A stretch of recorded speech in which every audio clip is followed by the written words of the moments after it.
Price the Lord. இந்த வேளையில் வேத தியானத்துக்கு நேராக கடந்து போவோம். அதற்கு முன்பாக தலைகளை தாழ்த்தி ஒரு ஜெபம் செய்வோம். கர்த்தாவே சப்பா ஸ்தோத்திர ராஜா, இந்த வேலையில் எங்களை ஒப்பு கொடுக்குறோம். இந்த வேலையை ராஜா நீங்கள் பொறுப்பெடுத்து கொள்ளுங்க அப்பா. இந்த பரிசுத்த இடத்துல கர்த்தாவே நாங்கள் வேத வசனங்களை தியானிப்பதற்கு ஒருபோதும் நாங்கள் தகுதி இல்லை தகப்பனே. ஆனாலும் ராஜா எங்களை தாழ்த்தி வெறுமையாக்குகிறோம். உம்முடைய விலை மதிப்பில்லாத உம்முடைய பரிசுத்தமான இரத்தத்திலே எங்களை ஒவ்வொருவரையும் கழுவி சுத்திகரிங்க. நாங்கள் எல்லாம் ராஜா நீர் அப்பா வெளிப்படத்தக்கதாக நீங்கள் இந்த வார்த்தைகளை கொண்டு யாருடைய இருதயங்களை எப்படிப்பட்ட வழியில் திறந்து எவைகளை நீங்கள் உணர்த்த சுத்தமாக இருக்கிறீங்களோ அதன்படி கர்த்தாவே எங்களை தாழ்த்தி வெறுமையாக்கி ஒப்பு கொடுக்கிறோம். நீங்கள் பெருகவும் நாங்கள் சிறுகவுமாய் ஒப்பு கொடுக்கிறோம். இயேசு கிறிஸ்துவின் சர்வ வல்லமையுள்ள நாமத்தில் செபிக்கிறோம் நல்ல பிதாவே, ஆமென். Praise the lord, praise the lord. முதலாவதாக இந்த நாளில் நம்ம வேதத்துக்காக எடுத்துக்கொண்ட பகுதி வெளிப்படுத்தின விசேஷம் 14வது அதிகாரம் 4வது வசனத்தை எடுத்துக்கொள்வோம். வெளிப்படுத்தின விசேஷம் 14வது அதிகாரம் 4வது வசனம். ஸ்திரீகளால் தங்களை கரைப்படுத்தாதவர்கள் இவர்களே, கற்புள்ளவர்கள் இவர்களே, ஆட்டுக்குட்டியானவர் எங்கே போனாலும் அவரை பின்பற்றுகிறவர்கள் இவர்களே. இவர்கள் மனுஷரிலிருந்து தேவனுக்கும் ஆட்டுக்குட்டியானவருக்கும் முதற் பலனாக மீட்டு கொள்ளப்பட்டவர்கள். யாரை குறித்து இந்த காரியங்கள் சொல்லப்பட்டிருக்கு அப்படி என்று பார்த்தோம். மேலிருந்து பார்த்தோம்னா பாருங்க, 1,44,000 பேரை நிற்க கண்டேன். அந்த 1,44,000 பேர் யார் அப்படின்னா அதை குறித்தான் கீழே சொல்லப்பட்டிருக்கு. அவர்கள் ஸ்திரீகளால் தங்களை கரைப்படுத்தாதவர்கள். இப்போ கொஞ்ச நேரத்துக்கு முன்னாடி சொன்ன பார்த்தீங்களா, பல்வேறு விதமான ஸ்திரீகள் இருக்காங்க. அதில் துன்மார்க்கமான ஸ்திரீகளினால் தங்களை ஒருபோதும் கரைப்படுத்தாதவர்கள், தங்களை ஒருபோதும் அந்த உலக இச்சைகள், உலக பெருமைகள், அப்படிப்பட்ட காரியங்களில், ஸ்திரீகளுடைய அந்த விதமான காரியங்களில் கூட தங்களை கரைப்படுத்தாதவர்கள். கற்புள்ளவர்கள் பாருங்க, கற்புள்ளவர்கள். ஒருவேளை அவர்களுக்கு மனைவிகள் இருக்கலாம். மனைவியை நேசித்து மனைவியோடைய வாழ்ந்து பல காலங்கள் வாழ்ந்து கர்த்தருடைய நாட்களிலே எடுத்துக்கொள்ளப்பட்டவர்கள். அவர்களுடைய மனைவியை மாத்திரம் அவர்கள் நேசித்திருப்பாங்க, பிறருடைய மனைவியை அவங்க பார்த்துருக்க மாட்டாங்க. அந்த விதங்களில் தன்னுடைய கற்பை அவங்க பத்திரமாய் பார்த்து கொண்டவர்கள். ஆட்டுக்குட்டியானவர் எங்கே போனாலும் அவரை பின்பற்றுகிறவர்கள் இவர்களே. இது வெறும் சகோதரர்களுக்கு மாத்திரமல்ல, சகோதரிகளுக்கு மாத்திரமல்ல, இரு திறத்தாருக்கும் தான். அது சகோதரி ஆனாலும் சரி, சகோதரர்கள் ஆனாலும் சரி, தங்கள் கற்புகளை அவங்க என்ன பண்ணணும், கரைப்படாமல் காத்து கொள்ளுகிறணும். ஆட்டுக்குட்டியானவர் எங்கே போனாலும் அவரை என்ன பண்ணுறாங்க, பின்பற்றுகிறவர்கள் இவர்களே. அப்படிப்பட்ட இவர்கள் தான் என்னவா இருக்காங்கன்னா, தங்களை கரைப்படுத்தாதவர்களாக இருக்கிறாங்க. அப்போ இந்த நாளில் நம்ம பார்க்குற தலைப்பு கரை. அந்த கரை எந்த விதங்களில் நம்ம இடத்துல உருவாகுது, அது எவைகளெல்லாம் நம்ம இடத்துல கொண்டு வருது, அது எப்படி நமக்கும் தேவனுக்கும் நடுவாக இருக்குது அப்படிங்கிற ஒரு சில காரியங்களை தான் நம்ம இந்த வேலையில் பார்க்க போகிறோம். அடுத்ததாக பாருங்கள், இரண்டாவதாக கரையற்றவர்கள் எதற்காக அப்படிங்கிற காரியத்தை நம்ம பார்க்குறோம். இரண்டாவது 2 பேதுரு 3வது அதிகாரம் 14வது வசனம். 2 பேதுரு 3வது அதிகாரம் 14வது வசனம். ஆகையால் பிரியமானவர்களே, இவைகள் வர காத்திருக்கிற நீங்கள் கரையற்றவர்களும் பிழை இல்லாதவர்களுமாய் சமாதானத்தோடு அவர் சந்நிதியில் காணப்படும்படி ஜாக்கிரதையாய் இருங்கள் அப்படின்னு சொல்லப்பட்டிருக்கு. எவைகள் வர காத்திருக்கிறவர். அப்போ பாருங்கள், கரைப்படியாதவர்கள், கரை இல்லாதவர்கள் ஒரு காரியத்துக்காக காத்திருக்கிறாங்க. அது எதுன்னா, மேலே இருக்கிற வசனங்களை பாருங்கள். அவருடைய வாக்குத்தத்தத்தின்படியே நீதி வாசமாயிருக்கும், புதிய வானங்களும் புதிய பூமியும் உண்டாகும் என்று காத்திருக்கிறோம். பாருங்கள், புதிய வானங்கள், அதாவது கர்த்தருடைய வழிகளில் நித்தமும் தங்களை காத்து நடக்கிறவங்க தேவனுக்கு காத்திருந்து புதிய பூமி புதிய வானம் இவைக்காய் காத்திருக்கிறாங்க. பார்த்தீங்களா, அவங்க என்ன பண்ணுறாங்களா, காத்திருக்கிற நீங்கள் கரையற்றவர்களும் பிழை இல்லாதவர்களுமாய் சமாதானத்தோடு அவர் சந்நிதியில் காணப்படும்படி ஜாக்கிரதையாய் இருக்கிறாங்க.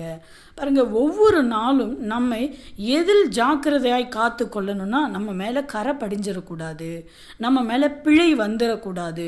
நாம் எதற்காக தகுதியுடையவர்கள்? தேவன் நமக்காக ஆயத்தம் பண்ணி வைத்திருக்கிற புதிய வானத்துக்கும் புதிய பூமிக்குமாக நம்ம காத்திருக்கிற ஜனங்கள், அவருடைய சமூகத்தில் போய் நிற்க வேண்டிய ஜனங்கள், அவரோடு கூட ஆனந்தமாய் ஆயிரம் காலங்கள் நம்ம அவரோடு கூட இருந்து அரசாட்சி செய்ய நியமிக்கப்பட்டவர்கள். அப்படிப்பட்ட நாம் நம் மீது கரைகளை ஒருபோதும் வருவித்து கொள்ள காரணமாக இருக்கக்கூடாது. கரைகளோ பிள்ளைகளோ கேடுகளோ அப்படிப்பட்ட பழி பாவங்களுக்கு நம்ம என்ன பண்ணக்கூடாது? ஒரு நாளும் நம்மை உட்படுத்தக்கூடாது. நம்ம என்ன பண்ணணும்? அதிலிருந்து தப்புவித்து கொள்ள ஜாக்கிரதையாய் இருக்கணும் என்று இந்த வேத வசனம் சொல்லுகிறது. மூன்றாவது பாருங்க, நாம் கரைப்படாமல் இருந்தால் அது தேவனுக்கு எப்படி இருக்கும்? நம்ம ஒருவேளை கரைப்படலைன்னா அந்த விஷயத்தில் தேவன் எப்படி இருப்பார் அப்படிங்கிறத நம்ம மூன்றாவது காரியத்தில் பார்க்கலாம்.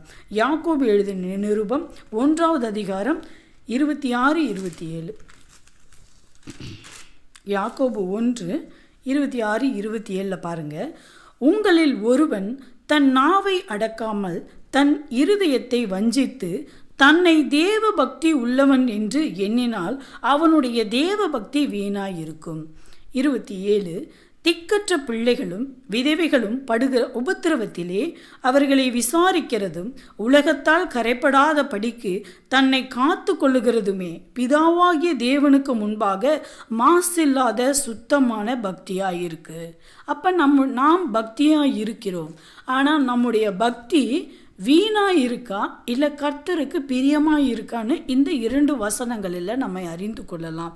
பாருங்கள், உங்களில் ஒருவன் தன் நாவை அடக்காமல், நம்முடைய நாவு மிகவும் பொல்லாதது, அந்த நாவை நம்ம அடக்காமல் தன் இருதயத்தில் வஞ்சித்து, நம்முடைய இருதயம் முழுமையும் வஞ்சகங்களால் நிறைந்திருந்து தன்னை தேவ பக்தி உள்ளவன் என்று எண்ணினாள்.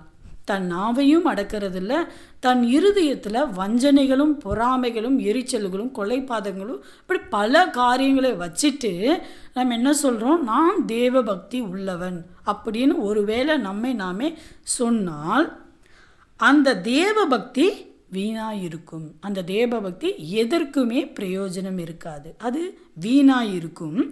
திக்கற்ற பிள்ளைகளும் விதவைகளும் படுகிற உபத்திரவத்திலே அவர்களை விசாரிக்கிறதும் உலகத்தால் கரைபடாத படிக்கு தன்னை காத்து கொள்ளுகிறதுமே பிதாவாகிய தேவனுக்கு முன்பாக சுத்தமான பக்தியாக இருக்கும். பாருங்க, நம்ம கரைப்படுத்தாமல் நம்முடைய இருதயத்தை, நம்முடைய சரீரத்தை, நம்முடைய அவயவங்களை கரைப்படுத்தாமல் இருந்து கர்த்தரிடத்தில் பக்தியாக இருந்தால் தான் அது கர்த்தருக்கு பிரியமாக இருக்கும், ஏற்றதாக இருக்கும். அதனால் பாருங்கள், நம்ம ஒருபோதும் நம்முடைய அவயவங்கள் நம்மை மேற்கொள்ளாதபடிக்கு நாம் நம்முடைய அவயவங்கள் மேலே அதிகாரம் செலுத்தி கர்த்தருக்குள்ளே அதை கட்டுப்படுத்தி கொண்டு நம்ம கரை திரை அற்றவர்களாக கர்த்தருடைய ராஜ்யத்துக்கு நம்ம காத்திருக்கிறோம், ஆயத்தமாக இருக்கணும், ஜாக்கிரதையாக இருக்கணும். பாருங்கள், அடுத்ததாக 4வதாக நம்ம ஒரு காரியத்தை பார்க்க போகிறோம். எப்படிப்பட்ட காரியங்கள் நம்மை கரைப்படுத்தும் என்பதை நம்ம பார்க்க போகிறோம். பாருங்கள், இது யாக்கோபு 3வது அதிகாரத்தில் 5-6 வசனங்களை பார்ப்போம். 3வது அதிகாரம் 5-6. அப்படியே நாவானதும் சிறிய அவயவமாய் இருந்தும் பெருமையானவைகளை பேசும். பாருங்கள், சிறிய நெருப்பு எவ்வளவு பெரிய காட்டை கொளுத்தி விடுகிறது.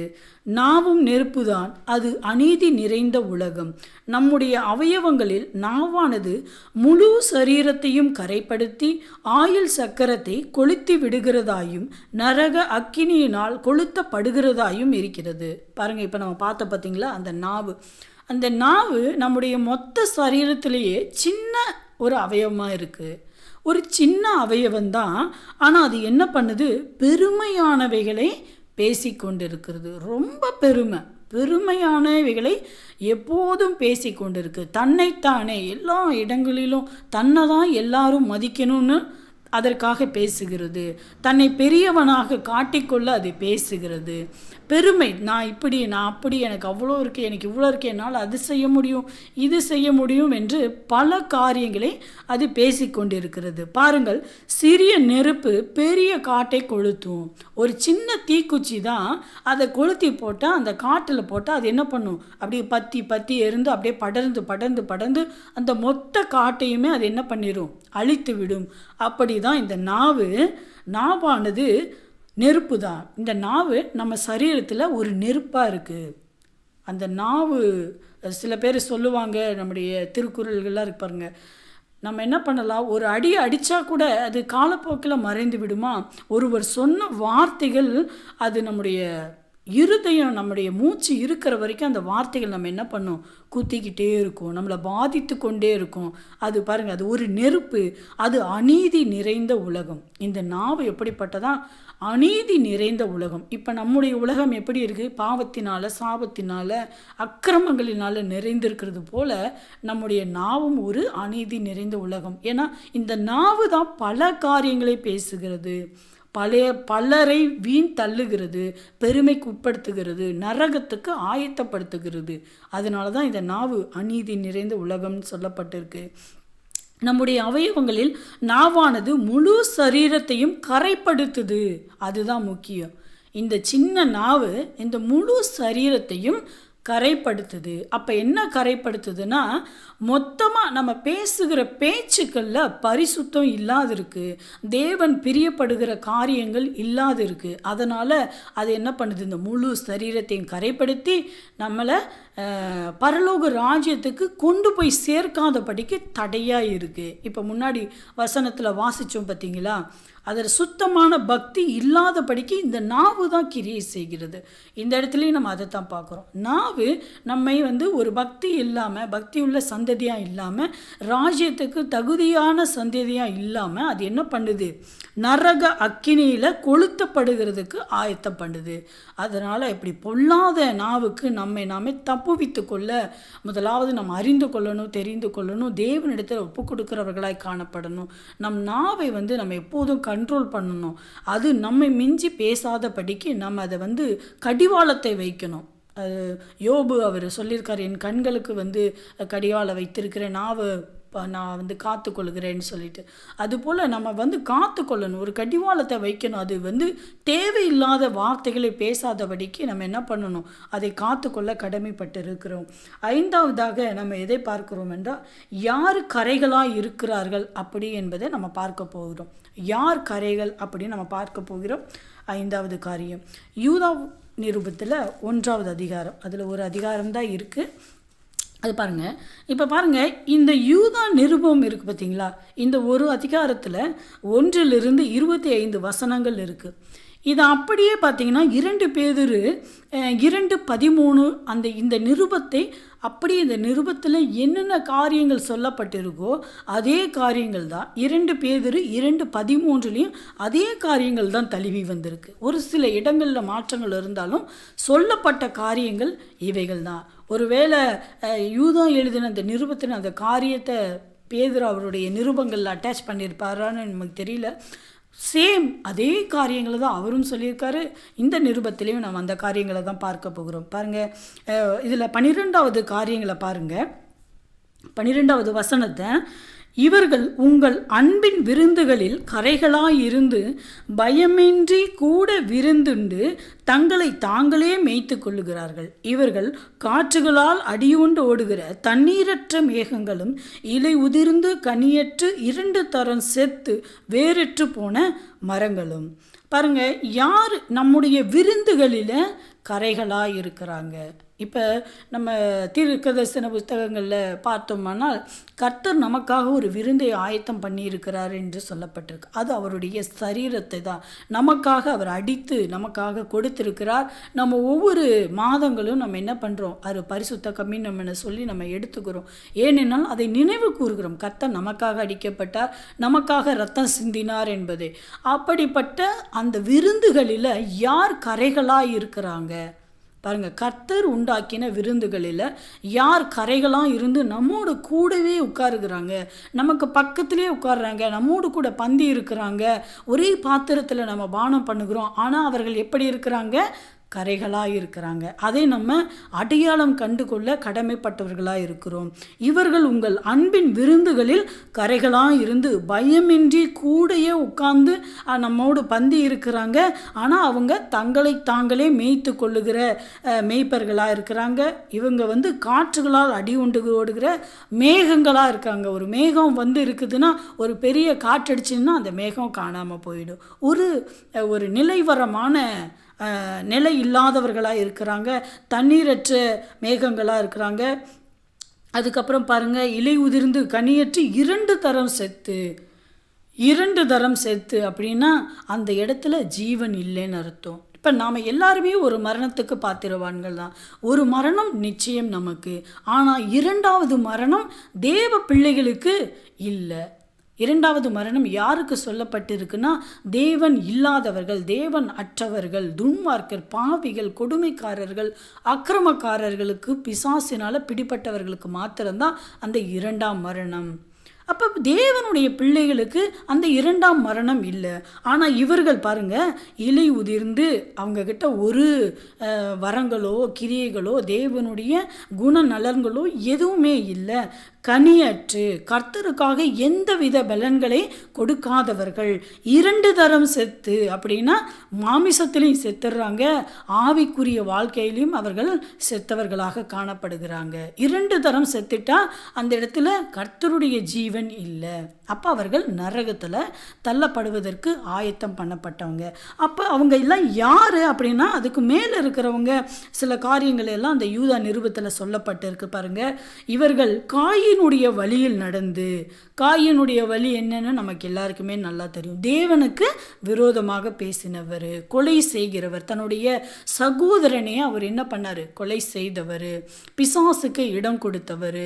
அப்படிப்பட்ட அந்த காயினுடைய வழியில் நடக்கிறவங்க, பிழையாம் கூலிக்காக செய்த வஞ்சகத்திலே விரைந்து ஓடினவங்க. பிழையாம் கூலிக்காக கர்த்தர் போக வேண்டாம் என்று சொன்னதை அவர் என்ன பண்ணுறாரு, மீறி கர்த்தர்கிட்ட கேட்டு கர்த்தர் சலித்து போன்னு சொல்லி அவர் போய் அந்த ஆதாயத்துக்காக, அந்த கூலிக்காக, அந்த பணத்துக்காக கர்த்தருடைய ஜனங்களை சபிக்கிறதற்கு தயாராக இருக்கிறாரு. இதை செய்யலாமா? கர்த்தருடைய பிள்ளைகள் செய்யலாமா? அப்போ அந்த பிழையாமுடைய காரியத்தில் விரைந்து ஓடுகிறவர்கள் சில பேர் இருக்கிறாங்க. கோரா எதிர்த்து பேசின பாவத்திற்கு உள்ளாகி, கோரா யாரு? நம்முடைய மோசையின் காலகட்டத்தில் அந்த கோராகும் ஜனங்கள்லாம் எழும்பி மோசைக்கு விரோதமாக முறுமுறுத்தவங்க. மோசே ஒரு தேவ மனுஷன், கர்த்தரால் தெரிந்து கொள்ளப்பட்டவர். எத்தனை கோடி ஜனங்களை அவர் வனாந்தரத்தில் நடத்தி கொண்டு வந்தார். நம்மால் ஒரு சிறு கூட்டத்தை கூட ஒரு ஒழுங்காக நம்மால் நடத்த முடியல. ஒரு ஜனங்கள் ஒவ்வொரு விதமான குணாதிசயங்கள் நிறைந்தவர்களாக இருப்பாங்க. எல்லாரையும் ஒன்று சேர்த்து ஒரு வார்த்தைக்குள்ள அவர்களை நடத்துவது எவ்வளவு கடினம். அப்படி இருக்க பட்சத்தில் அந்த நாட்களில் மோசே 6 லட்சம் புருஷர்கள், அப்போ அவர்களுடைய மனைவிகள், அவருடைய குமாரர்கள், குமாரத்திகள், வேலைக்காரர்கள், கழுதைகள், மாடுகள், ஒட்டங்கள்னு எவ்வளவு காரியங்களை அவர் நடத்தி கொண்டு போனார். அது வனாந்தரத்தில் கடும் வெயில், வனாந்தரம், நடந்துகிட்டே இருக்கணும், தாகம், பசி, எவ்வளவு பிரச்சனைகள் மத்தியில் அவர் இத்தனை பேரையும் நடத்தி கொண்டு போனார். அவர் எவ்வளவு ஒரு உன்னதமான மனிதர். அப்படிப்பட்ட அந்த மோசேக்கு எதிர்த்து பேசின அந்த கோராகினுடைய சந்ததிகள் அவர்கள். அப்போ பாருங்கள், இதில் நம்ம என்ன பார்க்குறோன்னா, காயினுடைய வழியில் நம்ம நடக்கக்கூடாது. காயினுடைய இந்த குணாதிசயம், கொலை செய்கிறது, இப்போ அந்த வேறுபாடு பார்க்கறது, பிரிவினைகள் செய்கிறது, அப்புறம் கர்த்தர் அவனை ஆசீர்வதிக்கிறாரே நம்மளே ஆசீர்வதிக்கலையேங்கிற அந்த ஒரு எண்ணங்கள், பொறாமைகள், இப்படிப்பட்ட குணாதிசயத்தில் நம்ம ஒருபோதும் கடந்து போகக்கூடாது. அப்புறம் பாருங்கள், இந்த பிழையாம் செய்த அந்த மாதிரி வஞ்சனைகள், கர்த்தருடைய பிள்ளைகளிடத்தில் வஞ்சனைகள் பொதுவாக இருக்கவே கூடாது. அப்போ பாருங்கள், அந்த பிள்ளையாமுடைய வஞ்சனையான போதகங்களில் நம்ம சிக்கிக்கொள்ளாதவர்களாக இருக்கணும். அது மாத்திரமல்ல, கோரா எதிர்த்து பேசப்போ நம்ம தேவனுக்கு விரோதமாக எதிர்த்து பேசுகிற ஜனங்களாக இருக்கக்கூடாது. அப்போ பாருங்கள், எல்லாரும் இதற்கு ஒரு வார்த்தைகளை சொல்லுவாங்க. இந்த மாதிரி இந்த வசனங்களை சொல்லிட்டு கர்த்தருடைய ஊழியக்காரர்களையும் நம்ம எதிர்த்து பேசிடக்கூடாது. ஏன்னா மோசே அந்த நாட்களில் கர்த்தருடைய ஊழியக்காரராக இருந்தார்.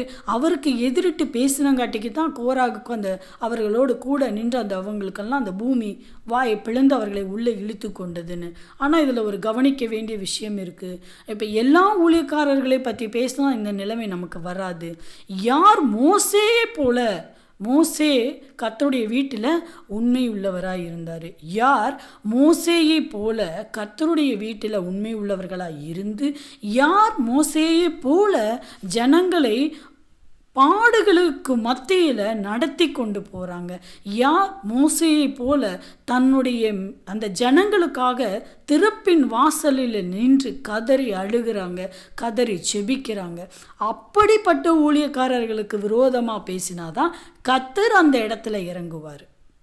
கர்த்தர் அந்த இடத்துல இறங்கி அந்த ஊழியக்காருக்கு விரோதமாக பேசுகிறவர்களை கர்த்தர் பார்ப்பார்.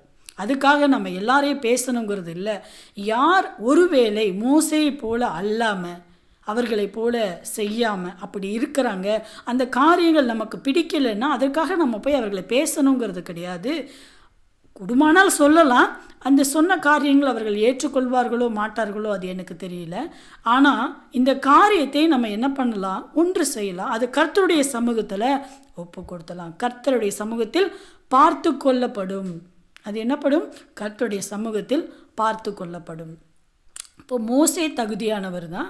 அதனால தான் நம்ம அந்த மறுரூப மலையில் ஏசப்பா கூட நிற்கிற அந்த ஸ்தானத்தை பெற்றிருக்கிறாரு.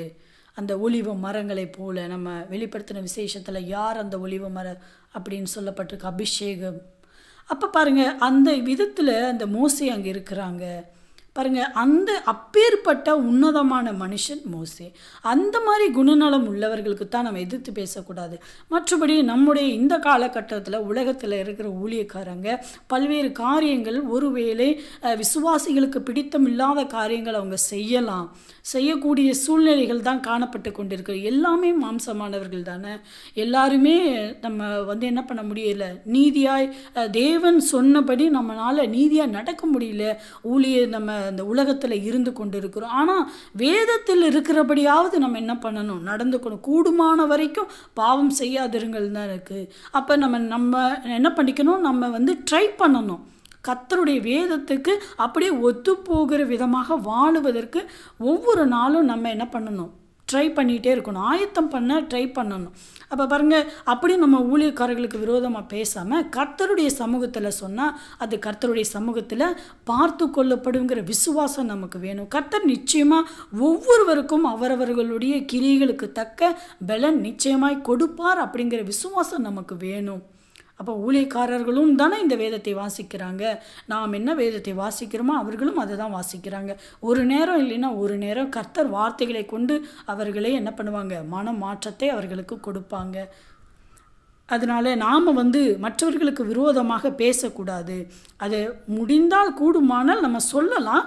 அதை அவர்கள் ஏற்றுக்கொள்ளுகிறதும் கொள்ளாததும் அவர்களுக்கும் அது கர்த்தர்களுக்கும் உரிய காரியம். அப்போ நம்ம எப்படி இருக்கக்கூடாது, மேலே சொல்லப்பட்ட இப்படிப்பட்ட அந்த குணாதிசயத்தில் இராத படிக்கு, நம்முடைய விருந்துகளில் இப்படிப்பட்ட கரைகள் உண்டாகாத படிக்கு கர்த்தர் நமக்காக விருந்தானார். அவருக்கு நாம் ஒரு விருந்து, நம்மை அவருக்காக அர்ப்பணிக்கிறோம், நம்மை அவருக்காக ஒப்பு கொடுத்துருக்கிறோம். அப்படி இந்த விருந்தில் கரைகள் இருக்குமே ஆனால் அந்த விருந்து அவருக்கு தகுதியாக இருக்குமா?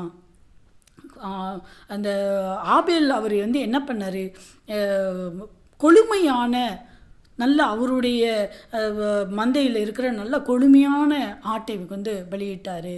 அப்போ அது அவருக்கு பிடித்தமாக இருந்தது. அப்போ அதில் நசல் இல்லை. இந்த உபாகமத்தில், இந்த யாத்ராகமம், லேவி ராகமத்தில் எல்லாம் பார்த்தீங்கன்னா கர்த்தர் சொல்கிறாரு, பலி கொடுக்கறதுல நசல் இருக்கக்கூடாது, உடைஞ்சது இருக்கக்கூடாதுன்னெலாம் சொல்கிறாருல்ல. அந்த மாதிரி தான் நம்ம இடத்துலையும் நாம் கர்த்தருடைய பலி தானே.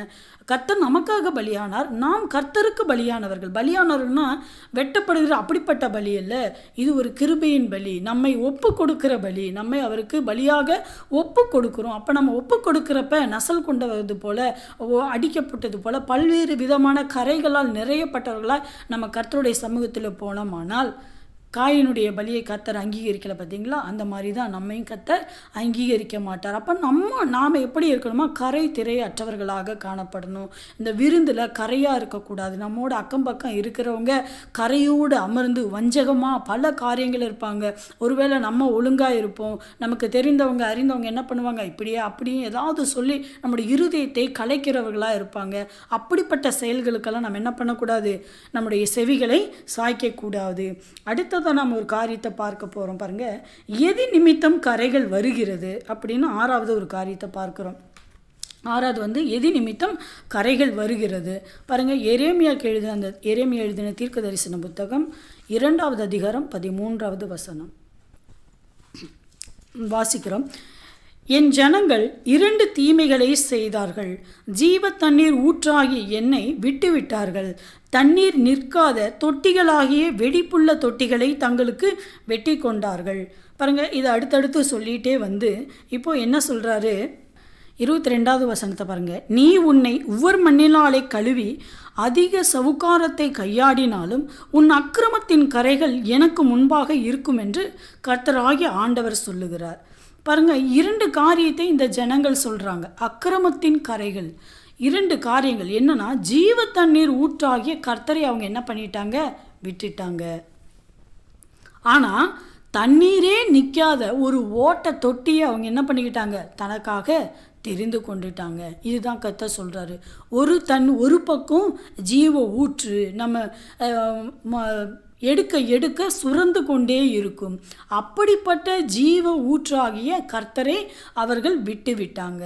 ஆனால் ஒரு பக்கம் இருக்கிற தொட்டி நம்ம எவ்வளவுதான் பிரயாசப்பட்டு நிரப்பினாலும் அது என்ன ஆகாது? நிரம்பாது. ஏனெனில் அது போய்கொண்டே இருக்கு. தண்ணீர் நிற்காத தொட்டிகள் தங்களுக்காக வெட்டி கொண்டார்கள். பாருங்க, அவங்களே தங்களுக்கு ஒரு தொட்டியை தேர்ந்தெடுத்துக்கிறாங்க. இப்போ எப்படி இஸ்ரேல் ஜனங்கள் கர்த்தர் மோசே மேலே போய் அவர்கிட்ட பேசிட்டு இருக்கிறப்ப அந்த மோசைக்கு என்னாச்சோ ஏதாச்சோ தெரியலையே, அதனால எங்களுக்கு முன் செல்லும் தெய்வங்களை உண்டு பண்ணுங்கன்னு சொல்லி அவங்களே தண்ணீர் நிற்காத ஒரு தொட்டிகளை உருவாக்கி கொள்ளுகிறாங்க, வெட்டி கொள்ளுகிறாங்க. அப்போ பாருங்கள், இதுதான் கர்த்தர் சொல்கிறாரு. அந்த 2 காரியத்தை ஜனங்கள் செய்கிறாங்க. பாருங்கள், 18வது வசனத்தில், இப்போதும் சீகோரின் தண்ணீரை குடிப்பதற்கு எகிப்துக்கு போகிறதுனால் உனக்கு பிரயோஜனம் என்ன? ஐபிராத்து நதியின் தண்ணீரை குடிப்பதற்கு அசீரியாவுக்கு போகிறதுனால் உனக்கு பிரயோஜனம் என்ன? உன் தீமை உன்னை தண்டிக்கும், உன் மாறுபாடுகள் உன்னை கண்டிக்கும். நீ உன் தேவனாகிய கர்த்தரை விடுகிறதும் என்னை பற்றும் பயம் உன்னிடத்தில் இல்லாமல் இருக்கிறதும் எத்தனை பொல்லாப்பும் கசப்புமான காரியம் என்று உணர்ந்து கொள் என்று சேனைகளின் கர்த்தராகிய ஆண்டவர் சொல்லுகிறார். பாருங்கள், எவ்வளவு காரியங்களை சொல்கிறார். தீமை தான், நம்முடைய தீமை தான் நம்மை தண்டிக்கிறதா இருக்கிறது. நம்முடைய மாறுபாடுகள் தான் நம்மை கண்டிக்கிறதா இருக்கிறது. அப்போ நம்முடைய தேவனாகிய கர்த்தரை நம்ம விட்டுட்டோம். அவரை குறித்ததான பயம் நம்மிடத்தில் இல்லை. அதனால தான் எவ்வளவு பொல்லாப்பு, எவ்வளவு கசப்பு நம்மிடத்தில் இருக்குது பாருங்கள். இதை தான் கர்த்தர் வெறுக்கிறாரு. அப்போ கர்த்தரை விட்டு பின்வாங்கி போகிறது அவருடைய பார்வைக்கு எப்படி இருக்குதா? பொல்லாப்பாக இருக்குது, கசப்பாக இருக்குது. ஒரு இடத்துல அந்த நோவா காலத்தில் கர்த்தர் சொல்கிறாரு, இந்த ஜனங்களை உண்டாக்கினது எனக்கு மன கஷ்டமாக இருக்குது, மன நோவாக இருக்குன்னு சொல்கிறாங்க. அப்போ பாருங்கள், அந்த அளவுக்கு அவர் உண்டாக்கின ஜனங்கள் அவருக்கு கசப்பாக இருக்கிறாங்க. அப்போ நாம் அந்த நிலைமையில் இருக்கிறோமா அப்படின்னு நாமே நிதானித்து பார்க்கணும். இந்த தண்ணி பாருங்கள், சீகோரின் தண்ணி குடிக்கிறதுக்கு நீ எகிப்துக்கு போகணுமானா, அந்த சீகோர் எகிப்து தேசத்துக்கு எதிராக இருக்குது. ஆனால் அது எகிப்தினுடைய சேர்ந்ததாக இருக்குது. எகிப்து தேசத்துக்கு எதிராக ஓடிக்கொண்டிருக்கிற ஒரு நதி, ஒரு ஆறு. அந்த தண்ணீரை குடிக்கிறதுக்காக நீ எகிப்துக்கு போறியே. அப்போ அந்த ஐபிராத்து நதி இருக்கிற நதிகளிலே அந்த பெரிய நதி அந்த ஐபிராத்து நதி தான். அந்த ஐபிராத்து நதியை தண்ணி குடிக்கிறதுக்காக நீங்கள் அசீரியாவுக்கு போகிறீங்க. இப்போ நம்ம அந்த 4 நதிகளை கர்த்தர் உண்டாக்குகிற போது அது 3வது நதி அந்த அசீரிய தேசத்தை சுற்றி ஓடுமா. இந்த 4வது நதி, இந்த ஐபிராத்து நதியும் அந்த எகிப்தை சுற்றிலும் தான் இருக்குது. இப்போ பாருங்கள், அந்த எகிப்து அப்படின்னா ஒரு அடிமைத்தனம். ஒரு தண்ணியை குடிக்கிறதுக்காக நீ அடிமைத்தனத்துக்குள்ளே போகிற. அப்போ என்ன, ஒரு தண்ணி, ஒரு உலக ஆசை, ஒரு உலக சிற்றின்பங்கள், உலக காரியத்துக்காக நம்ம என்ன பண்ணுகிறோம், அந்த அடிமைத்தனத்துக்குள்ளே நம்ம போகிறோம். உலகத்தில் கொஞ்ச நேரம் இருந்து மறைந்து போகுகிற பல்வேறு காரியங்களுக்காக நம்ம அடிமைத்தனத்துக்குள்ளே முற்றிலுமாக நம்மை தாழ்த்தி கொண்டு இருக்கிறோம். இது நமக்கு தேவையா? ஒரு கொஞ்ச நேர சந்தோஷத்துக்காக, கொஞ்ச நேர திருப்திக்காக அப்படின்னு நம்ம சொல்கிறோம் பாருங்கள், மன நிறைவுக்காக நம்ம சில பல காரியங்கள் செய்கிறோம் பாருங்கள். அது என்ன பண்ணுமா, அப்படியே இது தப்பு இல்லை, இது தப்பு இல்லை, இது தப்பு இல்லைன்னு சொல்லி நம்ம மேலும் மேலும் அந்த காரியங்களை செய்ய தூண்டுகிறதா இருக்குது. அப்போ நம்ம நித்தியம் அடிமையாக்கி கொண்டே இருக்கிறோம். அந்த தண்ணீர் குடிக்கிறதுக்காக நம்ம எகிப்துக்கு போக முடியுமா? அதுதான் கர்த்தர் கேட்குறாரு. உன் தீமைகள் தான் நம்மை தண்டிக்குன்னு சொல்கிறாரு. நம்முடைய மாறுபாடுகள் தான் நம்மை கண்டிக்கும்னு சொல்கிறாரு. இப்படியெல்லாம் இருக்கிற பூர்வ கால துவங்கி நான் உன் நுகத்தடியை முறித்து உன் கட்டுகளை அறுத்தேன். நான் அடிமைப்படுவதில்லை என்று நீயும் சொன்னாயே. ஆகிலும் உயரமான சகல மேட்டின் மேலும் பச்சையான சகல மரத்தின் கீழும் நீ வேசியாய் திரிகிறாய். பாருங்க, கர்த்தர் சொல்லுகிறாரு, பூர்வ கால துவைக்கு ஆரம்ப நாளத்திலிருந்து நான் என்ன பண்ணுறேன், உன் நுகத்துடியை முறிச்சிட்டேன், உன் கட்டுகளை எல்லாம் அரிச்சிட்டேன். நீ கூட சொன்னில்லை, நான் எதுக்குமே அடிமையாக இல்லை, நான் உங்களை தான் சேவிக்கிறேன், நான் உங்களை தான் நம்பி இருக்கிறேன், நீ கூட சொன்னியே. ஆனாலும் நீ என்ன பண்ணுற, உயரமான மேட்டில் போய் பச்சையான மரத்தின் கீழும் நீ வேசித்தனம் பண்ணுறியே. அப்படின்னா இது பல்வேறு வேசித்தனங்கிறது பல்வேறு காரியங்களை குறிக்கிறது. பல்வேறு விக்கிரகத்தின் கிரியைகளையும் விக்கிரக ஆராதனைகளையும் குறிக்கிறது. ஏன் அப்படின்னா பாருங்கள், மலை மேடுகளில், உயரமான மலைகளில் விக்கிரக கோயில்களை கட்டியிருக்காங்க, தொழுது கொள்ளுகிறாங்க. அதை தொழுது கொள்ளுகிறவங்க பலர் இருக்கிறாங்க. ஆனால் கிறிஸ்தவர்கள் அவர்களை குறித்து தான் சொல்லப்பட்டிருக்கிறது. கிறிஸ்தவர்கள் அப்படி செய்கிறாங்களே, நான் உன்னை எவ்வளவோ தெரிந்து கொண்டேன், நான் எவ்வளவோ உன்னை நடத்தினேன், ஆனால் நீ இப்படியெல்லாம் செய்கிற, பச்சையான மரத்தின் கீழெல்லாம் நீ போய் என்ன பண்ணிக்கிற, தொழுது கொண்டு இருக்கிற, உனக்கு உதவி செய்யாத காரியங்களை, வெடிப்புள்ள தொட்டிகளை உனக்காக தெரிந்து கொண்டு இருக்கிறையே.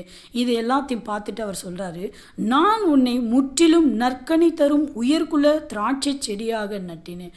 நான் நடும்போது என்னவோ உயர்குல திராட்சை செடி தான், நான் நட்டு வைக்கல, அது நீ நல்ல அந்த ஜீவன் உள்ள ஒரு செடி தான், அதில் கனிகள் வரத்தக்கது தான், நல்ல உயர்குலமானது தான். அதான் சொல்கிறாங்க இல்லையா, நல்ல ஹை கிளாஸ்ன்னு சொல்லுவோம் இல்லைங்களா, நம்ம ஒரு பொருள் வாங்கல இது ஃபஸ்ட் குவாலிட்டியாக செகண்ட் குவாலிட்டியான்னு பார்க்குறோம்ல, அந்த மாதிரி ஒரு உயர்குல திராட்சை குலத்தை தான் அவர் என்ன பண்ணுறாரு, நட்டு வைக்கிறாரு. நீ எனக்கு காட்டு திராட்சை செடியின் ஆகாத கொடிகளாய் மாறி போனது என்ன? நான் வைக்கல, நல்லா தான் வச்சேன், நீ இப்போ எப்படி ஆயிட்ட, காட்டு திராட்சை கொடியை போல் மாறிட்டியே, கசப்பு கொடுக்குறிய, எனக்கு ஒரு பழம் கொடுக்கறது இல்லை, அப்படி பழம் கொடுத்தாலும் அது கசப்பாக இருக்கே. நான் உன்னை நட்டேன், ஆனால் நீ என்ன திருப்திப்படுத்தலையே, நான் மகிழ செய்யலையே. அப்போ பாருங்கள், அவர் சொல்கிறாரு, இப்படியெல்லாம் இருக்கிற நீ உன்னை ஒவ்வொரு மண்ணினாலே கழுவி அதிக சவுக்காரத்தை கையாடினாலும் உன் அக்கிரமத்தின் கரைகள் எனக்கு முன்பாக இருக்கும் என்று கர்த்தராகிய ஆண்டவர் சொல்லுகிறார். இப்படியெல்லாம் சொல்லிட்டு நீ கர்த்தருக்கு முன்பாக பயபக்தியாயோ நல்ல கிழிவினா பல காரியங்கள், நான் நன்மை செய்கிறேன், நான் ஏழைகளுக்கு இறங்குறேன், இவைகளை செய்கிறேன், அவைகளை செய்கிறேன் என்று சொல்லி பல காரியங்களை செய்து பல விதமான காரியங்களை கை கொண்டுட்டும் அப்படியே நீ எனக்கு முன்பாக வந்தால் உன் அக்கிரமத்தின் கரைகள் என்கிட்டருந்து போயிடுன்னு நீ நினைக்கிறியா? அவைகள் எப்போது எனக்கு முன்பாக தான் இருக்குன்னு கர்த்தர் சொல்கிறாரு. ஒரு பக்கம் பாவம், ஒரு பக்கம் என்ன சொல்கிறது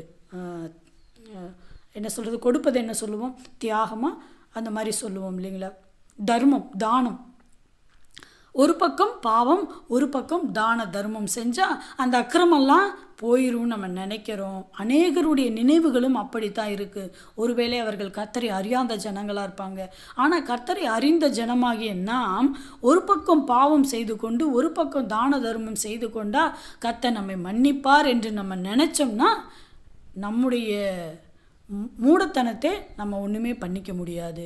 நம்ம எவ்வளவு தான தர்மங்கள் செய்தாலும் கர்த்தருக்கு பிரியமானவர்களாக இருந்தால் மாத்திரம்தான் அந்த தான தர்மங்கள், ஒருவேளை நம்ம கர்த்தர் அறியாத ஜாதிகளாக இருந்தாலும் கூட அந்த தான தர்மங்கள் கர்த்தருடைய சமூகத்தில் போய் எட்டி எப்படி கொர்நேலியுவை கர்த்தர் சந்தித்தாரோ அந்த மாதிரி சந்திப்பார். ஆனால் ஒரு பக்கம் பாவத்தை செய்து கொண்டே தான தர்மங்களினால் கர்த்தரை மேற்கொள்ளலாம், கர்த்தரிடத்தில் பங்கு பெற்றுக்கொள்ளலாம் என்று நினைத்தா ஒன்றுமே பெற முடியாது. ஏனெனில் நம்முடைய அக்கிரமத்தின் கரைகள் கர்த்தருக்கு முன்பாக இருக்கிறது. அதனால் ஜாக்கிரதையாக இருக்கணும். ஒரு பக்கம் பாவம், ஒரு பக்கம் தான தர்மம் என்று நம்ம அதில் நம்ம சந்தோஷப்படுகிறவர்களாக இருக்கக்கூடாது. அது கர்த்தர் ஒருபோதும் அதை விரும்புகிறவர் அல்ல. 7வது ஒரு காரியத்தை பார்ப்போம். எப்போது நாம் வஸ்திரம் கரைப்படுகிறது, நம்முடைய வஸ்திரங்கள் எப்போது கரைப்படுகிறது அப்படின்னு பார்க்குறோம். இதுலேயே இப்போ நம்ம 6வதாக பார்த்தோம் பார்த்தீங்களா, அதுலேயே இன்னொரு கரை பாருங்கள். ஏசாயா 6:3 அதுக்குள்ளே அடுத்த இதுக்கு போயிட்டேன். ஏசாயா 59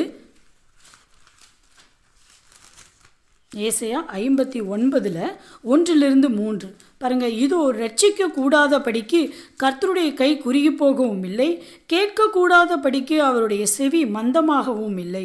உங்கள் அக்கிரமங்களே உங்களுக்கும் உங்கள் தேவனுக்கும் நடுவாக பிரிவினை உண்டாக்குகிறது. உங்கள் பாவங்களே அவர் உங்களுக்கு செவி கூடாதபடிக்கு அவருடைய முகத்தை உங்களுக்கு மறைக்கிறது. ஏனென்றால் உங்கள் கைகள் இரத்தத்தாலும் உங்கள் விரல்கள் அக்கிரமத்தாலும் கரைப்பட்டிருக்கிறது. உங்கள் உதடுகள் பொய்யை பேசி உங்கள் நாவு நியாயக்கேட்டை வசனிக்கிறது. பாருங்க, இதனால தான் நம்முடைய அந்த என்ன சொல்கிறது, கரைகள் எப்படி வருதுன்னா நம்முடைய கரங்களினாலேயும் வருகிறது. அக்கிரமங்களே உங்களுக்கும் உங்கள் தேவனுக்கும் நடுவாக பிரிவினை பிரிக்கிறது. அப்போ நம்ம எவ்வளவு அக்கிரமங்கள் செய்கிறோம், எவ்வளவு மீறுதல்கள், எவ்வளவு வஞ்சனைகளை செய்து கொண்டிருக்கிறோம். இந்த மாதிரி காரியங்கள் தான் நம்மை கரைப்படுத்தி கொண்டிருக்கிறது. இந்த கரைகள் தான் ஒருபோதும் நாம் தேவன் கிட்ட போய் சேருகிறதற்கு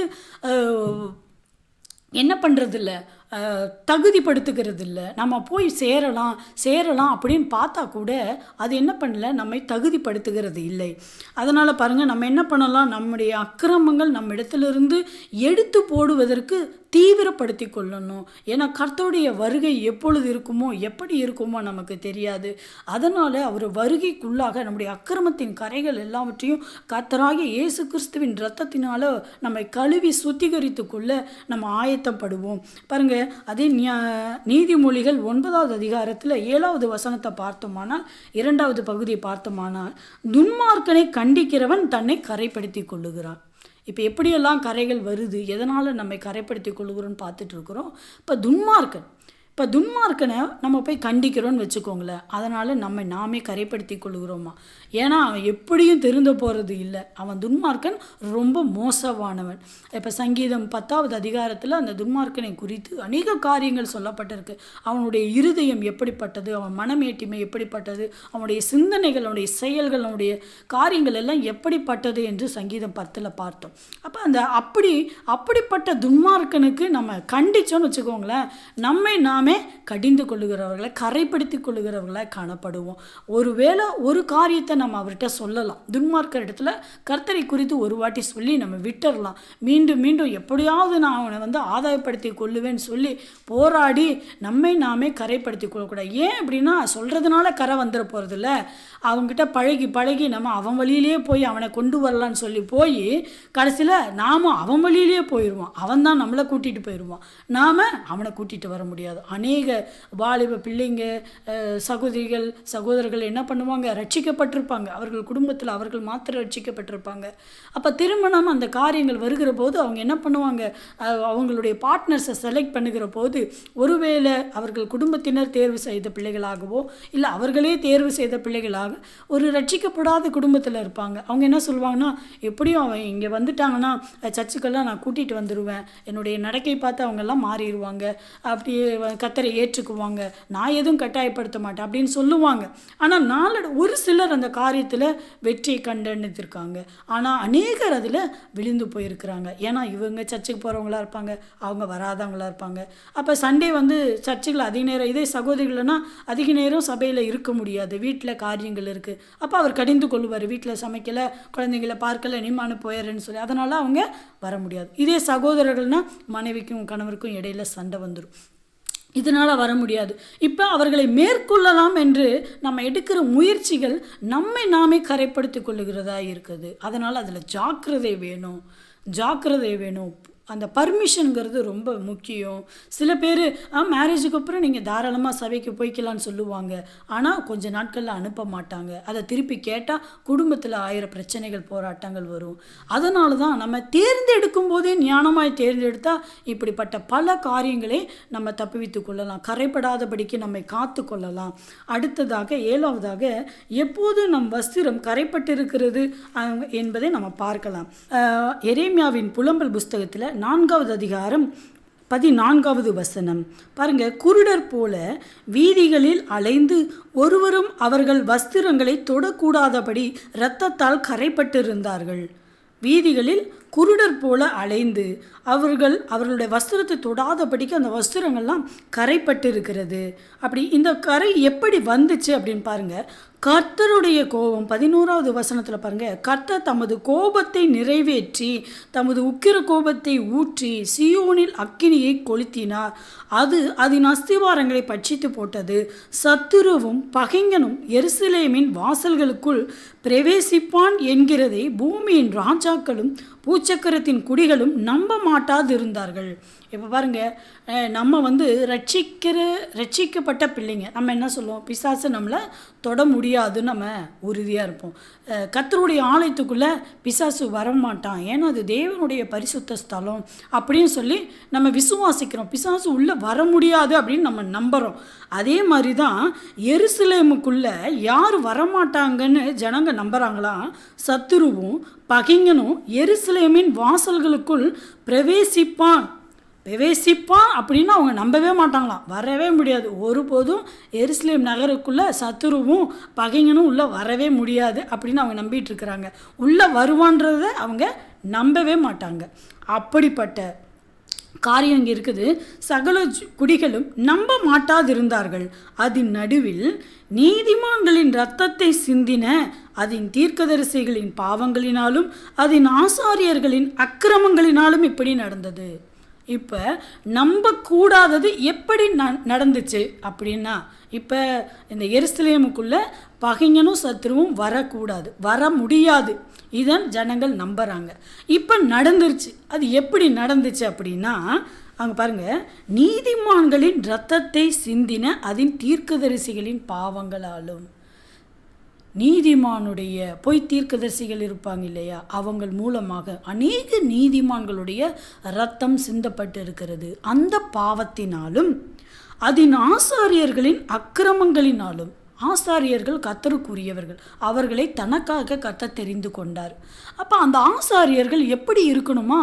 கர்த்தருக்கு உண்மை உள்ளவர்களாக இருக்கணும். சில துன்மார்க்கமான ஆசாரியர்களும் இருப்பாங்க. இப்போ நம்ம பார்த்தோம் பாருங்கள், கர்த்தருடைய சமூகத்தில் ஏலி அவர் உண்மையாக இருந்தார். ஆனால் ஏலியின் குமாரர்கள் எப்படி இருந்தாங்க? துன்மார்க்கமாக இருந்தாங்க.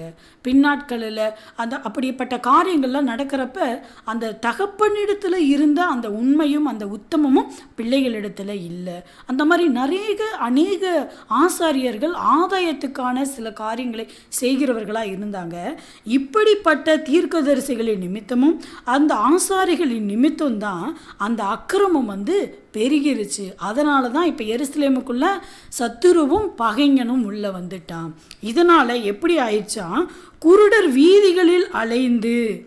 இப்போ அந்த எருசலேம் நகரம் எப்படி இருக்கான், தடவி பார்க்குற மாதிரி ஒரு இருட்டான இடத்துல நம்ம எப்படி பண்ணுவோம், ஒரு நிலை தெரியாமல் தடவி தடுமாறி இருப்போம்ல, இப்போ அந்த மாதிரி குருடர் போல வீதிகளில் அலைந்து ஒருவரும் அவர்கள் வஸ்திரங்களை தொடக்கூடாதபடி இரத்தத்தால் கரைப்பட்டிருந்தாங்க.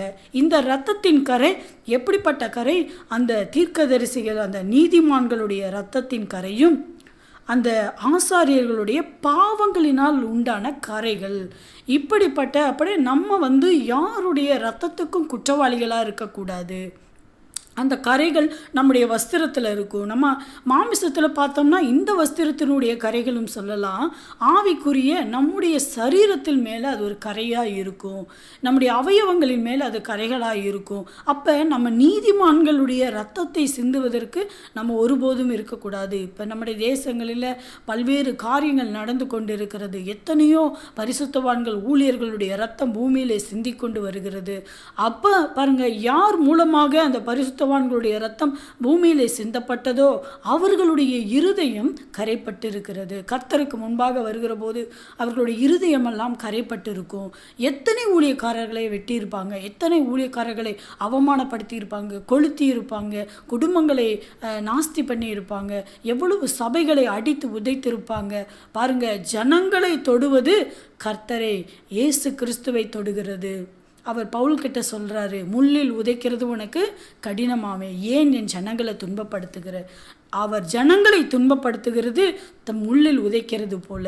அந்த முள் எங்கே இருக்குது? நம்முடைய கர்த்தராகிய இயேசு கிறிஸ்துவின் தலையின் மேலே நமக்காக முட்கிரீடம் சூட்டப்பட்ட இடத்துல இருக்குது. அந்த நம்மை உதைப்பது அவருடைய தலையில் இருக்கிற முள்ளை உதைப்பதுக்கு சமானம்.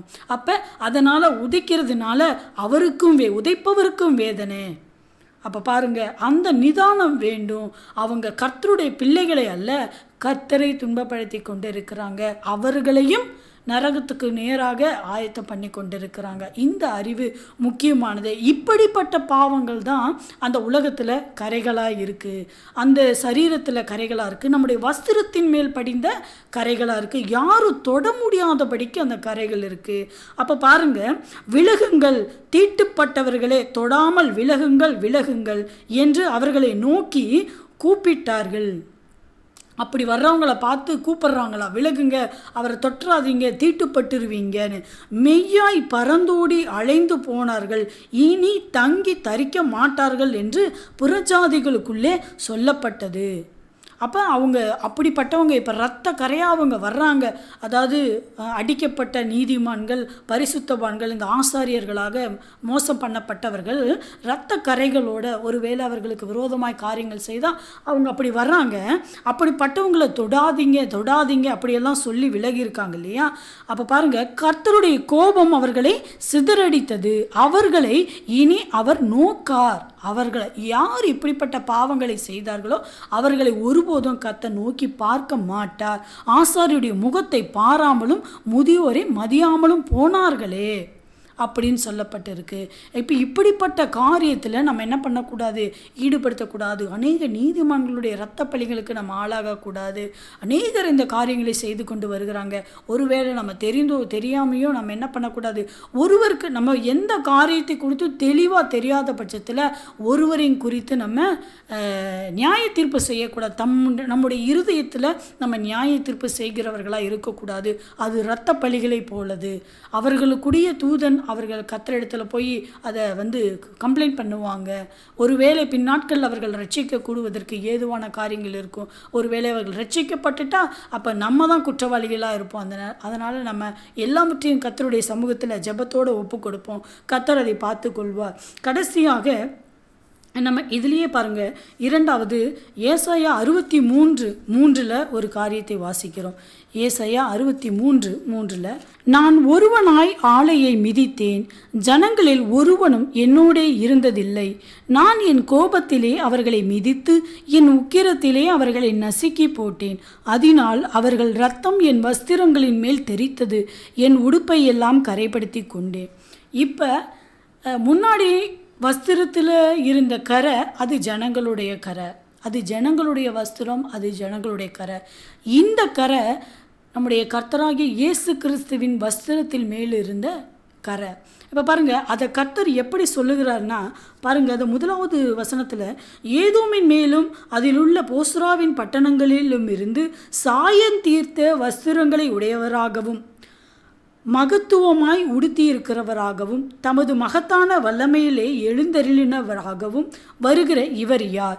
நீதியாய் பேசி ரட்சிக்க வல்லவராகிய நான் தானே. இப்போ அவர் எப்படி வர்றாராம், அந்த ஏதோமின் மேலும் அது ஏதோமில் இருக்கிற போஸ்ரா பட்டணத்தின் மேலும் அவர் எப்படி இருக்கிறாராம், சாயம் தீர்த்த வஸ்திரங்களை உடையவராக இருக்கிறாரு. அப்போ அந்த வஸ்திரம் பழமையாய் போயிடுச்சு. காத்துட்டு இருந்திருக்காரு இத்தனை காலங்கள், நீ மனம் திரும்புவாய் என்று காத்துட்டு இருந்திருக்காரு. அந்த வஸ்திரமே பழசாய் போயிடுச்சு. இப்போ பாருங்கள், மகத்துவமாய் உடுத்தி இருந்தவர், மகத்துவமாக வல்லமையில் எழுந்திருக்கிறவர், அப்படிப்பட்டவர் இப்போ வந்து நீதியாய் பேசி ரட்சிக்க வல்லவராகிய நான் தானே. அவர் தான் உனக்காக காத்திருந்தார். காத்திருந்து அவருடைய வஸ்திரங்கள் எல்லாம் எப்படி ஆயிடுச்சு, மங்கி போயிருச்சு. நான் வந்து மகத்துவமாக அணிஞ்சு வந்தேன், வல்லமையில் எழுந்தருளி வந்தேன் உனக்காக. ஆனால் நீ என்ன பண்ணலை, மனம் திரும்பலை. இப்போ வஸ்திரமே என்ன ஆயிடுச்சு, மங்கி போயிருச்சு. இப்போது அவருடைய உடுப்பு எப்படி இருக்குதா, சிவப்பாக இருக்குதா, இரத்த கரைகள் படிந்ததாக இருக்குது. இப்போ கர்த்தருடைய உடுப்பு இரத்த கரைகள் படிந்ததாக இருக்குது. எப்படி அந்த இரத்த கரைகள் வந்துச்சு அப்படின்னா பாருங்கள், ஆலையை மிதிக்கிறவன் வஸ்திரங்கள் போல இருக்கிறது என்ன. இப்போ ஒருத்தர் அந்த திராட்சை கொலைகள், அந்த திராட்சை ரசம் எடுக்கிறப்ப திராட்சை கொலைகள் எல்லாம் கொண்டு வந்து ஒரு அந்த ஆலையில் போட்டு அவங்க என்ன பண்ணுவாங்க, ஏறி மிதிப்பாங்க. அப்போ மிதிக்கிறப்ப அந்த திராட்சை பழத்தில் இருக்கிற ரசங்கள் என்ன பண்ணும், அந்த மிதிக்கிறவருடைய வஸ்திரங்களில் தெரிக்கும். அந்த மிதிக்க அந்த ரசங்கள் வெளியே வர வர அந்த ரசங்கள் வந்து அந்த வஸ்திரத்தில் தெரிச்சா அந்த ட்ரெஸ்ஸு எப்படி இருக்கும் பாருங்கள். அப்படி இருக்குதான் கர்த்தருடைய வஸ்திரம், இரத்தத்தால் கரைப்பட்டு இருக்கிறது.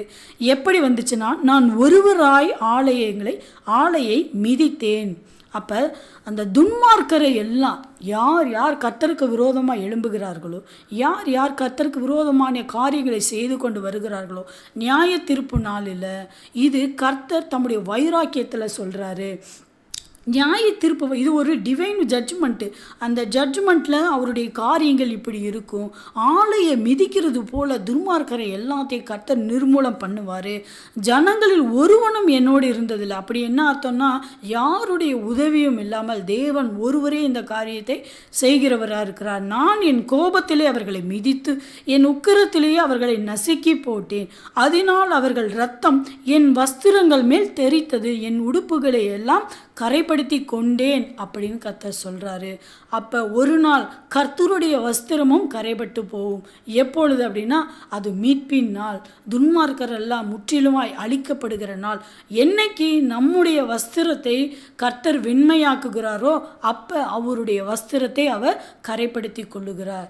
என்றைக்கு கர்த்தர் தம்முடைய வஸ்திரத்தை இந்த துன்மார்க்கருடைய காரியங்களை எல்லாம் நிர்மூலமாக்கி வஸ்திரத்தை கரைப்படுத்தி கொள்கிறாரோ அன்றைக்கு நம்மை பரிசுத்தமாக்குகிறார். நமக்கு வெண்மையான வஸ்திரத்தை தரிக்க கர்த்தர் கொடுக்கிறார். அந்த வஸ்திரங்கள் நீதிகள், நம்முடைய நீதிகள். அப்போ நம்ம நீதியாக இருந்தால் தான் நமக்கு நீதியின் வஸ்திரங்கள் கொடுக்கப்படும். அப்போ தான் நம்ம கர்த்தருடைய சமூகத்தில் போவோம். நமக்கு நீதியான வஸ்திரம், வெண்மையான வஸ்திரம் கொடுக்க வேண்டுமானால் கர்த்தர் அவருடைய வஸ்திரத்தை கரைப்படுத்தி கொள்ளணும். நமக்காக பாருங்கள், அவருடைய வஸ்திரங்களை கரைப்படுத்தி கொண்டு நம்மை காக்கிறார். மாமிசத்தில் வந்த நம்முடைய கர்த்தர், தேவனாகிய கர்த்தர் பாருங்கள், நமக்காக அடிக்கப்பட்டார். அவருடைய வஸ்திரங்களில் எவ்வளவு பாடுகள் இருந்திருக்கும், சரீரத்தில் எவ்வளவு பாடுகள் இருந்திருக்கும், அவருடைய இரத்தங்கள் எல்லாம் அந்த வஸ்திரத்தில் இருந்திருக்கும். இல்லை, தலைகளை முக்கிரிடம் சுட்டப்பட்டிருக்கும், ஆணிகளால் அடிக்கப்பட்டிருப்பார், ஈட்டிகளால் குத்தப்பட்டிருப்பார். இத்தனை பாடுகளும் நமக்காகத்தானே. அப்போ அந்த காரியங்களை நம்ம நினைத்தவுமே ஆனால் நம்ம ஒருபோதும் நம்ம என்ன பண்ண மாட்டோம், கர்த்தருடைய கற்பனைகளை நம்ம மீற மாட்டோம், மிஞ்சி போக மாட்டோம். கர்த்தர் நம்மை ரட்சிக்கிறவர், எவ்வளவாய் நம்மை நேசித்திருக்கிறார். அந்த நேசிப்பை நம்ம அசட்டியாக எண்ணிக்கொண்டிருக்கிறோம், அற்பமாக எண்ணிக்கொண்டிருக்கிறோம். அது அந்த விலை மதிப்பு இல்லாத அந்த நேசத்தை நம்ம நினைத்து கூட பார்க்க முடியறதில்ல அநேக நேரங்களில். அப்போ பாருங்கள், நமக்கு என்னைக்கு மீட்பின் நாள்னா அது துன்மார்க்கருடைய அழிவின் நாள். அந்த நாளிலே கர்த்தருடைய வஸ்திரங்கள் கரைபட்டு போகும், நம்முடைய வஸ்திரங்கள் பரிசுத்தமாக்கப்படும். கடைசியாக நம்மளுடைய காரியத்தை பார்க்க போகிறோம். சபை எப்பொழுது கரைபடாமல் இருக்கும் என்பதை குறித்து நம்ம பார்க்க போகிறோம். 8வது காரியம், எபேசியருக்கு எழுதின நிருபம் 5வது அதிகாரம் 26-27 வசனம். தாம் அதை திருவசனத்தை கொண்டு தண்ணீர் முழுக்கினால் சுத்திகரித்து பரிசுத்தமாக்குகிறதற்கும் கரை திரை முதலானவைகள் ஒன்றும் இல்லாமல் பரிசுத்தமும் பிழையற்றதுமான மகிமையுள்ள சபையாக அதை தமக்கு முன் நிறுத்தி கொள்ளுவதற்கும் தம்மை தாமே அதற்காக ஒப்பு கொடுத்தார். இது இந்த இடத்துல சபையை குறித்தும் புருஷர்களை குறித்தும் மனைவிமார்களை குறித்தும் சொல்லப்பட்டிருக்கிறது. இப்போ மனைவிமாருக்கு புருஷன் தலையாக இருக்கிறார். சபைக்கு கர்த்தர் எப்படி தலையாக இருக்கிறாரோ மனைவிக்கு புருஷன் தலையாக இருக்கார். அந்த புருஷனுக்கு கர்த்தர் தலையாக இருக்கிறார். இப்போ அந்த காரியங்களே சொல்லப்பட்டு வருகிறது. இந்த இடத்துல பாருங்கள், புருஷர்களே உங்கள் மனைவிகளில் அன்பு கூறுங்கள், அப்படியே கிறிஸ்துவும் சபையில் அன்பு கூறுகிறார். கிறிஸ்து என்ன பண்ணுறாரு? சபைகளில் அன்பு கூறுகிறவராக இருக்கிறாரு. இப்போ சபைகளில் அன்பு கூர்ந்து அவர் சபைக்கு என்ன செய்திருக்கிறார்னா, தாம் அதை திருவசனத்தை கொண்டு தண்ணீர் முழுக்கினால் சுத்திகரித்து பரிசுத்தமாக்குகிறதற்கும், அந்த சபையை எதனால் அவர் இருக்காருன்னா பரிசுத்தமாக்குகிறதற்கும், கரை திரை முதலானவைகள் ஒன்றும் இல்லாமல் பரிசுத்தமும் பிழையற்றதுமான மகிமையுள்ள சபையாக அதை தமக்கு முன் நிறுத்தி கொள்ளுவதற்கும் தம்மை தாமே அதற்காக ஒப்பு கொடுத்தார். இப்போ இந்த சபை அப்படின்னு சொன்னால் நம்ம கட்டப்பட்டிருக்கிற சபைகளும் சரி, நம்முடைய சரீரமாகிய சபையையும் சரி இந்த இடத்துல நம்ம அப்படி எடுத்துக்கொள்ளலாம். ஏன்னா கர்த்தர் எதற்காக தம்மை தாமே ஒப்பு கொடுத்தார்னா, இந்த சபை கரை திரை அவைகள் எல்லாவற்றையும் விட்டு அகற்றி, நம்மை விட்டு அகற்றி, பிழையற்றதெல்லாம் அகற்றி மகிமையுள்ள சபையாக அவருக்கு முன்பாக நிறுத்தி கொள்ளுவதற்காகத்தான் அவர் தம்மை தாமே ஒப்பு கொடுத்தார். எப்படி? தண்ணீர் முழுக்கினால, வசனத்தை கொண்டு தண்ணீர் முழுக்கினால. சும்மா ஒரு நதியில் போய் நம்ம ஞானஸ்தானம் பெற்றுட்டோம்னா அது ஞானஸ்தானம் கிடையாது. உண்மையான ஞானஸ்தானம்னா என்ன தெரியுங்களா? வசனத்தினால் நம்மை கழுவணும், வசனத்தினால் நம்மை சுத்திகரிக்கணும். அதுதான் ஒரு முழுமையான ஞானஸ்தானம். நம்ம மாமிசத்தின்படி சரீர காரியங்களுக்காக நம்ம ஒரு ஞானஸ்தானம் எடுக்கிறோம். ஆவியிலும் நம்ம ஒவ்வொரு நாளும் ஞானஸ்தானம் பெற்றுக்கொள்ள வேண்டும். ஏன்னா அதை திருவசனத்தை கொண்டு தண்ணீர் முழுக்கினால் சுத்திகரித்து பரிசுத்தமாக்குகிறதற்கு நம்ம சுத்திகரிக்கணும். அந்த வசனத்தை கொண்டு நம்ம கழுவுனா தான் சுத்திகரிக்க முடியும். அப்போ அந்த வசனத்தை கொண்டு சுத்திகரித்து நம்ம கழுவி பரிசுத்தமானாதான் கரை திரை எல்லாம் நம்ம விட்டு கடந்து போகும், பிழையெல்லாம் நம்மை கடந்து போகும்.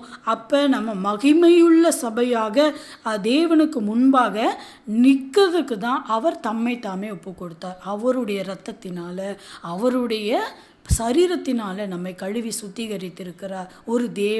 ஒரு தேவன் நமக்காக தம்மை தாமே சிலுவையில் மரண பரியந்தம் கீழ்ப்படிந்து அந்த காரியங்களை எல்லாவற்றையும் நிறைவேற்றி சத்தமிடாது இருக்கிற ஆட்டை போல இருந்தார். அவ்வளவு பாடுகளுக்கு மத்தியில் எல்லாவற்றையும் ஏன் செய்தார்னா, நமக்காக கரை திரை முதலானவைகள் ஒன்றும் இல்லாமல் பரிசுத்தமும் பிழையற்றதுமான மகிமையுள்ள இந்த சபையை அவருக்கு முன்பாக நிறுத்துவதற்கு தான். இந்த சபை, இந்த கல்லுகளாகிய சபைகள் இந்த பூமியிலே இருந்துரும். ஒரு நாள் மறுரூபமாக்கப்படுகிற அந்த நேரத்தில் இந்த சபைகள் நம்மோடு கூட வராது. இந்த சபை, இந்த சரீரம் மண்ணுக்கு போயிடும். மண்ணானது மண்ணுக்கே திரும்புகிறது போல இந்த சரீரம் மண்ணுக்கு போயிடும். அந்த ஆத்துமாவில் தான் கர்த்தர் தங்கி இருக்கிறார். ஏன்னா அவர் அதைத்தான், என் மகனே உன் இருதயத்தை எனக்கு கொடுந்தான் கேட்குறாரு. அந்த ஆத்மாவில், அந்த இருதயத்தில் அவர் தங்கியிருக்கிறார். அந்த சபையை அவருக்கு முன்பாக மகிமையாய் நிற்பதற்காகத்தான் அவர் தம்மை தாமே தாழ்த்தினார். அப்போ பாருங்கள், கர்த்தர் அந்த சபையில் கரை இருக்கக்கூடாதுன்னு நம்ம நினைக்கிறாரு. நம்ம நினைக்கலாம் சாதாரணமான காரியங்கள் தானே, உலகத்தில் எல்லாரும் செய்கிறது தானேன்னு. ஆனால் ஒரு சின்ன நாவு பெரிய காட்டை கொளுத்துகிறது போல் ஒரு சின்ன கரை ஒருவேளை கர்த்தரிடத்தில் நம்ம போய் நிற்க முடியாமல் பண்ணிருச்சுன்னா, இந்த பூமியில் இருக்கும்போது தானே நம்ம மனம் திரும்ப வேண்டும். ஒருவேளை மரணம் நம்மை சந்தித்தார், நம்ம கர்த்தருடைய சமூகத்தில் தானே போய் நிற்க வேண்டியது இருக்கும். அந்த நேரத்தில் நம்ம பரிதபிச்சோம்னா ஒன்றுக்குமே பிரயோஜனம் இல்லை. நம்ம பக்தி வீணாக இருக்கும், அது தேவ பக்தியாக இருக்காது. கரைகளை எல்லாவற்றையும் எடுத்து போட்டால் தான் அது கர்த்தர் மகிழக்கூடியதான தேவ பக்தியாக இருக்கும். நம்ம பக்தி வீணாக போயிடும். அப்போ அந்த ஒரு நிமிஷத்தில் நம்முடைய ஆத்மா எவ்வளவு பரிதபிக்கும், ஐயோ அன்னைக்கே நான் மனம் திரும்பி இருக்கணுமே அப்படின்னு. அந்த சூழ்நிலைமை வராமல் இருக்கிறதுக்கு தான் இத்தனை வார்த்தைகளும், இவ்வளவு உலகங்களில் இவ்வளவு பிரசங்கங்களும் பாடல்களும் குறுஞ்செய்திகளும் கடந்து போய் கொண்டே இருக்குது. எந்த ஒரு ஆத்மாவும் வீணாய் போயிடக்கூடாது, எந்த ஒரு ஆத்மாவும் கரைப்பட்டுடக்கூடாது, எந்த ஒரு ஆத்மாவும் தேவனை அறியாமல் போயிடக்கூடாதேங்கிற ஒரு எண்ணத்தில் தான். அதை அறிந்தவர்களாக இந்த நாளிலே நம்முடைய கர்த்தருடைய வார்த்தைக்கு நம்ம செவி கொடுப்போம். நம்மிடத்தில் இருக்கிற நம்மால் அகற்றக்கூடிய, அதாவது மாமிசத்தில் நம்மால் அகற்றக்கூடிய கரைகளை நம்ம அகற்ற நம்ம முற்படுவோம். அதுபோல் ஆவியில் இருக்கிற கரைகளை ஆவியானவர் தாமே அகற்றுவதற்கு நம்மை அவரிடத்தில் ஒப்பு கொடுப்போம். பரிசுத்த ஆவியானவர் அந்த கரைகளை முற்றிலும் தம்முடைய இரத்தத்தினால் கழுவி நம்மை சுத்திகரித்து பரிசுத்தமாக்குவார். பாருங்க, நம்ம பரிசுத்தமாக்குகிறதற்கும் கரை திரையற்று பரிசுத்த அந்த பிழையற்ற மகிமையுள்ள சபையாக நாம் அங்கே போய் நிற்கிறது ஒரு தனி ஆள் கிடையாதுங்க. நம்ம ஒரு முழு சபை. அவர் முன்பாக நிற்கிற கோடா கோடி சபைகள், நம்ம ஒவ்வொருவரும் ஒரு சபைகள்.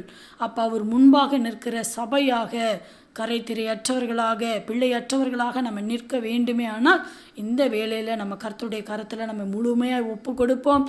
கர்த்தர் நம்மை பலப்படுத்துவாராக, பாதுகாப்பாராக, தம்முடைய இரத்தத்தினாலே நம்மை இந்த நாளிலே கழுவி சுத்திகரிப்பாராக.